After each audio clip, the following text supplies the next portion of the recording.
welcome to Purchase Reviews. Today I'll show you a simple way to prime any canister filter. Baby, that's what I've been waiting for! The modern canister filters now often come with self-priming mechanisms, but what if you have an older model like the Eheim Classic? These are excellent filters, but can be frustrating to prime. Air pockets can get trapped in the impeller, and using your mouth to suck water through the outlet pipe is not ideal. If you're doing it, stop it. Get some help. If your canister filter is in a tight space where siphoning isn't practical, here's an easier solution. This drill pump is a handy tool designed to transfer water from one place to another. It costs around $20 and can be found at most hardware stores. I'll include links to where you can find drill pumps online along with other customer reviews. To use the drill pump, connect soft tubing to the inlet and outlet of the drill pump.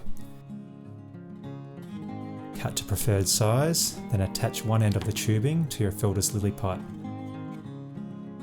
Attach the drill pump securely to your drill. Now just run the drill pump until all the air is removed from the line and the water flows smoothly. Once primed, turn on your canister filter and the job's done. This process is quick, clean and eliminates the need for manual siphoning. I hope this guide made priming your canister filter easier and saved you time and hassle. If you found this video helpful, consider liking and subscribing for more reviews and how-to content.